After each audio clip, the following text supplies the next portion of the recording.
Welcome to hash junction. വീണ്ടും ഒരു വീഡിയോയിലേക്ക് സ്വാഗതം. കഴിഞ്ഞ കുറച്ച് വീഡിയോസിലൊക്കെ തന്നെ നമ്മൾ ബാങ്ക് അക്കൗണ്ട്സിനെ കുറിച്ച് വളരെ യൂസ്ഫുൾ ആയിട്ടുള്ള ഒരുപാട് കാര്യങ്ങൾ ഡിസ്കസ് ചെയ്തിരുന്നു. എന്താണ് ഒരു സേവിങ്സ് അക്കൗണ്ട് എന്ന്, ഒരു സേവിങ്സ് അക്കൗണ്ട് ഓപ്പൺ ചെയ്യുമ്പോൾ നിങ്ങൾ ശ്രദ്ധിക്കേണ്ട പ്രധാനപ്പെട്ട കാര്യങ്ങൾ, അതുപോലെ തന്നെ ഫിക്സഡ് ഡിപ്പോസിറ്റ്, റെക്കറിംഗ് ഡെപ്പോസിറ്റ്സ്, പിന്നെ ഇൻട്രസ്റ്റ് റേറ്റ് എങ്ങനെയാണ് കാൽക്കുലേറ്റ് ചെയ്യുന്നത്, ടാക്സ് എങ്ങനെയാണ് കാൽക്കുലേറ്റ് ചെയ്യുന്നതെന്നൊക്കെ നമ്മൾ വളരെ വ്യക്തമായിട്ട് തന്നെ ഡിസ്കസ് ചെയ്തിരുന്നു. അപ്പോൾ ഇതുപോലെ തന്നെ ഞാൻ കുറച്ച് മുന്നിലുള്ള വീഡിയോസിലൊക്കെ തന്നെ NRI അക്കൗണ്ട്സിനെ കുറിച്ച്, അതായത് ഒരു NRI സ്റ്റാറ്റസ് ഉള്ള ഒരാൾക്ക് ഏതൊക്കെ ടൈപ്പാണ് അക്കൗണ്ട് ഓപ്പൺ ചെയ്യാൻ പറ്റുന്നത്, NRI അക്കൗണ്ടും NRO അക്കൗണ്ട് ആണെന്നും അത് തമ്മിലുള്ള വ്യത്യാസമൊക്കെ ഡിസ്കസ് ചെയ്തിരുന്നു. ഇപ്പം ഞാൻ ഈ സേവിങ്സ് അക്കൗണ്ടിലെ വീഡിയോസ് ഒക്കെ ഇട്ടിരുന്നത് ഇപ്പോൾ തന്നെ നോർമലി ഒരു NRI സ്റ്റാറ്റസ് ഉള്ള ഒരാൾക്ക് ഏതൊക്കെ ടൈപ്പിലുള്ള അക്കൗണ്ടാണ് ഓപ്പൺ ചെയ്യാൻ പറ്റുന്നതെന്നൊക്കെ ചോദിച്ചിട്ട് എനിക്ക് കുറേ കൂടെ മെസ്സേജ് വന്നിരുന്നു. അപ്പോൾ അതുപോലെ തന്നെ NRO അക്കൗണ്ട് ഒരു സേവിങ്സ് അക്കൗണ്ടുമായിട്ട് കമ്പയർ ചെയ്യുമ്പോൾ എന്തൊക്കെയാണ് ഡിഫറൻസ് എന്ന് പലരും ചോദിച്ചിരുന്നു. അപ്പോൾ ഞാൻ ഇന്ന് ഈ വീഡിയോയിൽ പറയാൻ പോകുന്നത് NRO അക്കൗണ്ട്സിനെ കുറിച്ച് മാത്രമാണ്. NRO അക്കൗണ്ട് അല്ലെങ്കിൽ നോൺ റെസിഡൻറ്റ് ഓർഡിനറി അക്കൗണ്ട് എന്താണെന്നുള്ളതാണ് ഞാൻ ഇപ്പോൾ ഈ വീഡിയോയിൽ ഡിസ്കസ് ചെയ്യാൻ പോകുന്നത്. ഈ വീഡിയോ കണ്ടു കഴിയുമ്പോഴത്തേക്കും നിങ്ങൾക്ക് ഒരു നോൺ റെസിഡൻറ്റ് ഇന്ത്യന് ഒരു NRO അക്കൗണ്ട് ഓപ്പൺ ചെയ്തുള്ള അഡ്വാൻറ്റേജസും ഒരു നോർമൽ സേവിങ്സ് അക്കൗണ്ടും പിന്നെ NRI അക്കൗണ്ടുമായിട്ട് അതിന് എന്തൊക്കെയാണ് വ്യത്യാസം എന്നൊക്കെ നിങ്ങൾക്ക് കുറച്ചും കൂടെ ക്ലിയർ ആയിട്ട് മനസ്സിലാവും. അപ്പോൾ ഈ വീഡിയോ തുടങ്ങുന്നതിന് മുമ്പ് എപ്പോഴത്തെ പോലെ റിക്വസ്റ്റ് ഉണ്ട്, നിങ്ങൾ ഈ ചാനൽ ഇതുവരെ സബ്സ്ക്രൈബ് ചെയ്തിട്ടില്ലെങ്കിൽ ഇപ്പം തന്നെ സബ്സ്ക്രൈബ് ചെയ്യണം. അതുകൂടാതെ ബെല്ലൈക്കൺ കൂടി എനേബിൾ ചെയ്ത് കഴിഞ്ഞാൽ ഒരു വീഡിയോ അപ്ലോഡ് ചെയ്യുമ്പോൾ തന്നെ നിങ്ങൾക്ക് നോട്ടിഫിക്കേഷൻ കിട്ടും, ഇമ്മീഡിയറ്റ്ലി അത് കാണാനും സാധിക്കും. ഞാനിപ്പോൾ പറയാൻ പോകുന്നത് NRO അക്കൗണ്ട് എന്താണെന്നുള്ളതാണ്. NRO അക്കൗണ്ട് എന്ന് വെച്ചാൽ നോൺ റെസിഡൻറ്റ് ഓർഡിനറി അക്കൗണ്ട്. അപ്പോൾ ഈ NRO അക്കൗണ്ട് ആർക്കാണ് ഓപ്പൺ ചെയ്യാൻ പറ്റുന്നത്? ഒരു NRI സ്റ്റാറ്റസ് ഉള്ള ഒരാൾക്കാണ് അത് ഓപ്പൺ ചെയ്യാൻ പറ്റുന്നത്. അതായത് ഒരു നോൺ റെസിഡൻറ്റ് ഇന്ത്യൻ സ്റ്റാറ്റസ് ഉള്ള ഒരാൾ, നിങ്ങൾ വേറെ ഏതെങ്കിലും വിദേശ രാജ്യങ്ങളിൽ വർക്ക് ചെയ്യുകയാണ്, അവിടുത്തെ ഒരു വിസ ഹോൾഡർ ആണെങ്കിൽ നിങ്ങൾക്ക് ഒരു NRO അക്കൗണ്ട് ഓപ്പൺ ചെയ്യാൻ പറ്റും. അപ്പോൾ NRI സ്റ്റാറ്റസ് ഉള്ള ഒരാൾക്ക് മേജറായിട്ട് രണ്ട് ടൈപ്പ് അക്കൗണ്ടാണ് നിങ്ങൾക്ക് ഓപ്പൺ ചെയ്യാൻ പറ്റുന്നത്. വേറെ FCNR അക്കൗണ്ട് ഉണ്ടെങ്കിലും നമ്മൾ അന്നും ഡിസ്കസ് ചെയ്തിരുന്ന ഒരു പ്രധാനപ്പെട്ട ഒരു കാര്യം എന്ന് വെച്ചാൽ NRI അക്കൗണ്ടിനെ കുറിച്ചും NRO അക്കൗണ്ട്സിനെ കുറിച്ചാണ്. അപ്പോൾ ഏത് സാഹചര്യത്തിലാണ് നിങ്ങളൊരു NRO അക്കൗണ്ട് ഓപ്പൺ ചെയ്യുന്നത് കമ്പയർഡ് ടു NRI അക്കൗണ്ട് എന്നുള്ളതാണ് ഞാനിപ്പോൾ പറയാൻ പോകുന്നത്. നിങ്ങൾക്ക് ഒരു NRI സ്റ്റാറ്റസ് ഉള്ള ഒരാളാണെന്ന് വിചാരിക്കുക, അതായത് നിങ്ങൾ ഏതെങ്കിലും ഒരു വിദേശ രാജ്യങ്ങളിൽ വർക്ക് ചെയ്യുന്ന ഒരാളാണ്, നിങ്ങൾ അവിടുത്തെ ഒരു വിസ ഹോൾഡർ ആകുമ്പോൾ നിങ്ങൾക്ക് ഒരു NRI സ്റ്റാറ്റസ് ആണുള്ളത്, നോൺ റെസിഡൻറ്റ് ഇന്ത്യൻ സ്റ്റാറ്റസ് ആണുള്ളത്. നോൺ റെസിഡൻറ്റ് ഇന്ത്യൻ സ്റ്റാറ്റസ് ഉള്ള ഒരാൾ യഥാർത്ഥത്തിൽ ഇന്ത്യയിൽ നോർമലായിട്ടുള്ള ഒരു സേവിങ്സ് അക്കൗണ്ട് ഹോൾഡ് ചെയ്യാനായിട്ട് പാടില്ല. അതായത് നിങ്ങൾക്ക് ഏതെങ്കിലും തരത്തിലുള്ള ഒരു സേവിങ്സ് അക്കൗണ്ട് ഉണ്ടെങ്കിൽ ആസ് പെർ ദ റൂൾ യഥാർത്ഥത്തിൽ നിങ്ങളത് കൺവേർട്ട് ചെയ്തിട്ട് ഒരു നോൺ റെസിഡൻറ്റ് ഓർഡിനറി അക്കൗണ്ട് അല്ലെങ്കിൽ non resident external account open ചെയ്യേണ്ടതുണ്ട്. അതായത് നിങ്ങൾക്ക് നോർമലി നിങ്ങൾ വിദേശ രാജ്യത്തേക്ക് പോകുന്നതിന് മുമ്പ്, നിങ്ങളൊരു ഗൾഫിലേക്ക് പോകുന്നതിന് മുമ്പ്, അല്ലെങ്കിൽ നിങ്ങൾ US അല്ലെങ്കിൽ വേറെ ഏതെങ്കിലും വിദേശ രാജ്യത്ത് പോകുന്നതിന് മുമ്പ് നിങ്ങൾക്ക് ഇന്ത്യയിൽ ഒരു സേവിങ്സ് അക്കൗണ്ട് ഉണ്ടായിരുന്നു. പക്ഷേ നിങ്ങൾക്ക് ഓൺസ് NRI സ്റ്റാറ്റസ് കിട്ടിക്കഴിഞ്ഞാൽ യഥാർത്ഥത്തിൽ ഈ സേവിങ്സ് അക്കൗണ്ട് ഓപ്പൺ ചെയ്യാൻ നിയമപരമായിട്ട് നിങ്ങൾക്ക് പാടില്ല എന്നുള്ളതാണ് സത്യം. അപ്പോൾ നിങ്ങൾ യഥാർത്ഥത്തിൽ എന്താ ചെയ്യേണ്ടതെന്ന് വെച്ച് കഴിഞ്ഞാൽ നിങ്ങൾ ബാങ്കിൽ പോയിട്ട് പറഞ്ഞിട്ട് ആ ഒരു അക്കൗണ്ടിനെ യഥാർത്ഥത്തിൽ നിങ്ങൾ സേവിങ്സ് അക്കൗണ്ടിൽ നിന്ന് കൺവേർട്ട് ചെയ്തിട്ട് നിങ്ങളൊരു NRI അക്കൗണ്ടായിട്ടോ NRO അക്കൗണ്ടായിട്ടോ മാറ്റേണ്ടതുണ്ട്. അപ്പോൾ പലരും ചോദിക്കാറുണ്ട്, നോർമലി സേവിങ്സ് അക്കൗണ്ട് കൺവേർട്ട് ചെയ്യാന്ന് വെച്ച് കഴിഞ്ഞാൽ ആ അക്കൗണ്ട് തന്നെയാണ് കൺവേർട്ട് ചെയ്യുന്നത്. യഥാർത്ഥത്തിൽ അങ്ങനെയല്ല. ബാങ്കുകൾ നിങ്ങളുടെ അടുത്ത് പറയാറുണ്ട്, നിങ്ങൾക്ക് ഇപ്പോൾ NRI സ്റ്റാറ്റസ് ആണുള്ളത്, അതുകൊണ്ട് നിങ്ങൾക്ക് ഇനി സേവിങ്സ് അക്കൗണ്ട് ഓപ്പൺ ചെയ്യാൻ പറ്റുന്നില്ല. അപ്പോൾ അവരെന്താ ചെയ്യുന്നതെന്ന് വെച്ചാൽ ആ അക്കൗണ്ട് ക്ലോസ് ചെയ്തതിന് ശേഷം നിങ്ങൾക്ക് പുതിയതായിട്ടൊരു അക്കൗണ്ട് ഓപ്പൺ ചെയ്ത് തരികയാണ് ചെയ്യുന്നത്. അപ്പോൾ ഞാൻ പറഞ്ഞതുപോലെ തന്നെ നിങ്ങൾക്ക് ഒരു NRI അക്കൗണ്ട് ഓപ്പൺ ചെയ്യാം, NRO അക്കൗണ്ട് ഓപ്പൺ ചെയ്യാം. പക്ഷേ എന്താണ് NRI അക്കൗണ്ട് എന്നുള്ളത് നമ്മൾ ഓൾറെഡി ഡിസ്കസ് ചെയ്ത കാര്യമാണ്. പെട്ടെന്ന് പറയാൻ വേണ്ടിയിട്ട് പറയുകയാണെങ്കിൽ, നിങ്ങളൊരു വിദേശ രാജ്യത്ത് വർക്ക് ചെയ്യുന്ന ഒരാളാണ്, നിങ്ങൾ NRI സ്റ്റാറ്റസ് ഉള്ള ഒരാളാണെങ്കിൽ നിങ്ങൾ അവിടെ നിന്ന് സാലറി ഏൺ ചെയ്യുന്നു, അല്ലെങ്കിൽ നിങ്ങൾക്ക് അവിടെ നിന്ന് ബിസിനസ് ഇൻകം കിട്ടുന്നു. നിങ്ങൾ ആ കിട്ടുന്ന എമൗണ്ട് നിങ്ങൾക്ക് നാട്ടിലുള്ള ഒരു അക്കൗണ്ടിലേക്ക് ഡെപ്പോസിറ്റ് ചെയ്യണം അല്ലെങ്കിൽ സേവ് ചെയ്യണമെങ്കിൽ നിങ്ങൾക്ക് വേണ്ട ഒരു അക്കൗണ്ടാണ് NRI അക്കൗണ്ട്. അപ്പോൾ എന്ത് ചെയ്തു, നിങ്ങളിപ്പോൾ UAE-ലാണെന്നുണ്ടെങ്കിൽ ദിർഹംസിലേക്ക് ഏൺ ചെയ്യുന്നു, നിങ്ങൾ കൊണ്ടുപോയിട്ട് അത് NRI അക്കൗണ്ടിലേക്ക് നിങ്ങൾ പേ ചെയ്യുകയാണെങ്കിൽ നിങ്ങൾക്ക് റുപ്പീസിലേക്ക് പേ ചെയ്യാം.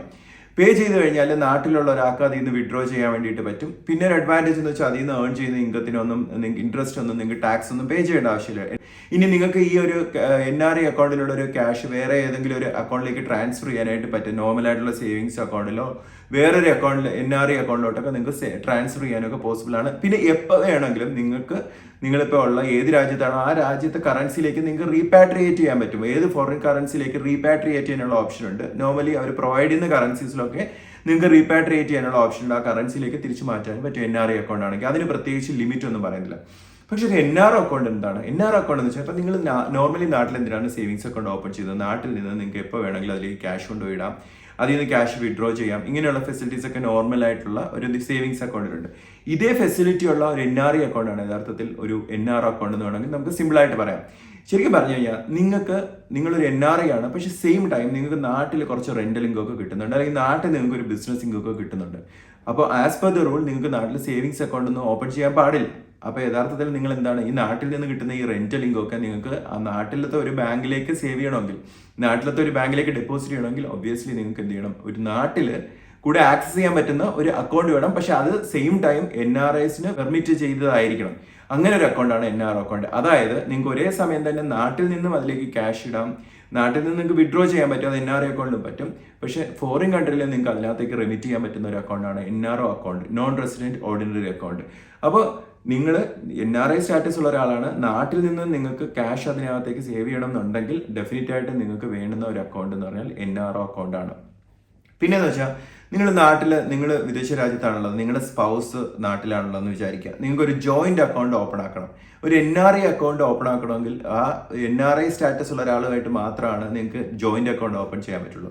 പക്ഷേ ഒരു NRO അക്കൗണ്ടിനെ സംബന്ധിച്ച് അങ്ങനെ പ്രത്യേകിച്ച് റൂളൊന്നുമല്ല. നിങ്ങൾ നാട്ടിൽ ഉള്ള ഒരാൾക്ക് തന്നെ, അതായത് NRI സ്റ്റാറ്റസ് ഇല്ലാത്ത ഒരാൾക്കായിട്ട് ചേർന്നിട്ട് വിദേശ രാജ്യത്ത് NRI സ്റ്റാറ്റസ് ഉള്ള ഒരാൾക്ക് ഒരു ജോയിന്റ് അക്കൗണ്ട് ഓപ്പൺ ചെയ്യാനായിട്ട് പോസിബിൾ ആണെന്നുള്ളതാണ് ഒരു NRO അക്കൗണ്ടിനെ സംബന്ധിച്ചുള്ള ഒരു അഡ്വാൻറ്റേജ്. പിന്നെ വളരെ ഇമ്പോർട്ടൻ്റ് ഉള്ള ഒരു കാര്യം എന്ന് വെച്ച് കഴിഞ്ഞാൽ, ഒരു NRO അക്കൗണ്ടിൽ നിന്ന് നിങ്ങൾ ഏൺ ചെയ്യുന്ന ഇൻട്രസ്റ്റ് ഒക്കെ തന്നെ ടാക്സബിൾ ആണ്. നോർമലി സേവിങ്സ് അക്കൗണ്ടിൽ നിന്ന് നമുക്ക് ടാക്സബിൾ ആവുമെന്ന് പറഞ്ഞാൽ, അതുപോലെ തന്നെ NRO അക്കൗണ്ടിൽ നിന്നുള്ള ഇൻകം ഒക്കെ തന്നെ ടാക്സബിൾ ആയിരിക്കും. അപ്പോൾ നിങ്ങൾ NRI അക്കൗണ്ടിൽ നിന്നാണ് നിങ്ങൾ ഓപ്പൺ ചെയ്യുന്നതെങ്കിൽ അത് ടാക്സബിൾ അല്ല. അപ്പോൾ നോർമലി നിങ്ങൾ വിചാരിക്കും എന്തുകൊണ്ട് അങ്ങനെയാണെങ്കിൽ നിങ്ങൾ ഒരു NRO അക്കൗണ്ട് ഓപ്പൺ ചെയ്യണം എന്നുള്ളത്. അത് നേരത്തെ പറഞ്ഞത് തന്നെയാണ് കാര്യം. അത് നിങ്ങൾക്ക് NRI സ്റ്റാറ്റസ് ഉള്ള ഒരാളാണ്, അപ്പോൾ നിങ്ങൾക്ക് നോർമലി നാട്ടിലൊരു savings account, normal savings account hold ചെയ്യാൻ പറ്റില്ല. നോർമൽ സേവിങ്സ് അക്കൗണ്ട് എന്തിനാണ്, നാട്ടിൽ നിന്ന് നിങ്ങൾക്ക് അതിനകത്തേക്ക് ക്യാഷ് ഒക്കെ ഇടണമെങ്കിൽ നോർമലായിട്ടുള്ള സേവിങ്സ് അക്കൗണ്ട് വേണം. അത് പറ്റാത്ത സാഹചര്യത്തിൽ എന്തായാലും NRO അക്കൗണ്ട് ഉണ്ടെങ്കിലേ പറ്റൂ. അപ്പോൾ നിങ്ങൾക്ക് പ്രോബ്ലം എന്താണ്, അവിടെ നിന്ന് ഡെപ്പോസിറ്റ് ചെയ്യുന്ന ക്യാഷിനൊന്നും നിങ്ങൾ ഗൾഫിലോ ഏതെങ്കിലും വിദേശ രാജ്യത്തു നിന്നാണോ നിങ്ങൾ ക്യാഷ് അതിനകത്തേക്ക് ഇടുന്നെങ്കിൽ അതൊക്കെ തന്നെയും ടാക്സബിൾ ആയിരിക്കും NRO അക്കൗണ്ട് ആകുമ്പോൾ. അപ്പോൾ ഇതിൻ്റെ ഒരു സൊല്യൂഷൻ എന്താണെന്ന് വെച്ച് കഴിഞ്ഞാൽ, ഒന്നുകിൽ നിങ്ങൾക്ക് മൾട്ടിപ്പിൾ ആയിട്ടുള്ള അക്കൗണ്ട് ഓപ്പൺ ചെയ്യാം. ഒരു NRI അക്കൗണ്ട് നിങ്ങൾ ഹോൾഡ് ചെയ്യും, NRO അക്കൗണ്ട് ഹോൾഡ് ചെയ്യും. അങ്ങനെയാണെങ്കിൽ നിങ്ങൾക്ക് എന്ത് ചെയ്യാൻ പറ്റും, വിദേശ രാജ്യത്തു നിന്ന് നിങ്ങൾ ഏൺ ചെയ്യുന്ന ഇൻകമൊക്കെ NRI അക്കൗണ്ടിലേക്ക് ഇടാം, നാട്ടിൽ നിന്നും കിട്ടുന്നതൊക്കെ നിങ്ങൾക്ക് NRO അക്കൗണ്ടിലേക്ക് ഇടാം. അങ്ങനെയാണെങ്കിൽ നിങ്ങൾക്ക് ചെയ്യാൻ പറ്റുന്ന ഒരു ഐഡിയൽ ആയിട്ടുള്ള ഒരു സൊല്യൂഷൻ എന്ന് പറഞ്ഞാൽ, നിങ്ങൾക്ക് എക്സിസ്റ്റിംഗ് ആയിട്ടുള്ള ഒരു സേവിങ്സ് അക്കൗണ്ട് ക്ലോസ് ചെയ്തതിന് ശേഷം അതൊരു NRO അക്കൗണ്ട് ആയിട്ട് മാറ്റിക്കഴിഞ്ഞാൽ നിങ്ങൾക്ക് നാട്ടിൽ നിന്ന് അതിനകത്തേക്ക് ക്യാഷ് ഇടാനും പറ്റും. ഇൻ കേസ് ഓഫ് എമർജൻസി, നിങ്ങൾക്ക് ഒരു എമർജൻസി ആണെങ്കിൽ നിങ്ങൾക്ക് ഫോറിൻ കൺട്രി നിങ്ങൾ എവിടെയാണോ ഉള്ളത് അവിടെ നിന്ന് അതിനകത്തേക്ക് നിങ്ങൾക്ക് ക്യാഷ് ഡെപ്പോസിറ്റ് ചെയ്യാൻ വേണ്ടിയിട്ട് പറ്റും. അപ്പോൾ അതാണ് NRO അക്കൗണ്ടും NRI അക്കൗണ്ടും യഥാർത്ഥത്തിൽ ഇങ്ങനെയാണ് വ്യത്യാസപ്പെട്ടിരിക്കുന്നത്. അപ്പം നമുക്ക് നാട്ടിൽ നിന്ന് ക്യാഷ് അതിനകത്തേക്ക് ഇടാൻ പറ്റില്ല എന്നുള്ളതാണ് NRI അക്കൗണ്ടിൻ്റെ ഒരു പ്രോബ്ലം എന്ന് പറഞ്ഞാൽ. പക്ഷേ NRO അക്കൗണ്ട് ആകുമ്പോൾ ആ ഒരു പ്രോബ്ലം സോൾവ് ചെയ്യാൻ പറ്റും.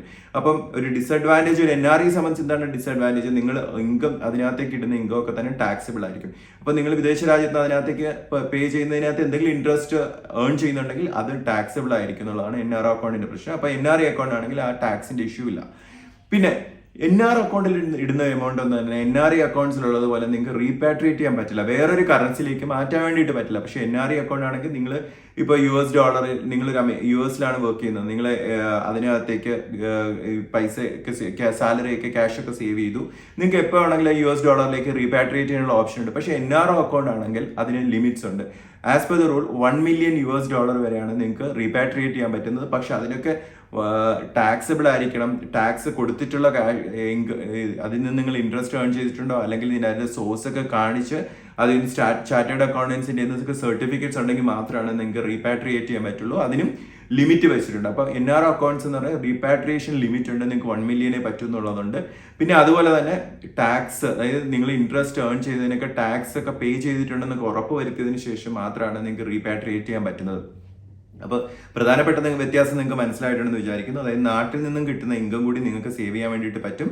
അതുപോലെ തന്നെ ഇൻട്രസ്റ്റ് റേറ്റ് ഒക്കെ തന്നെ ടാക്സബിൾ ആയിരിക്കും. പിന്നെ റീപാട്രിയേഷൻ്റെ ലിമിറ്റും ഉണ്ടാവും എന്നുള്ളതാണ് NRO അക്കൗണ്ട്സിൻ്റെ പ്രധാനപ്പെട്ട കാര്യങ്ങൾ.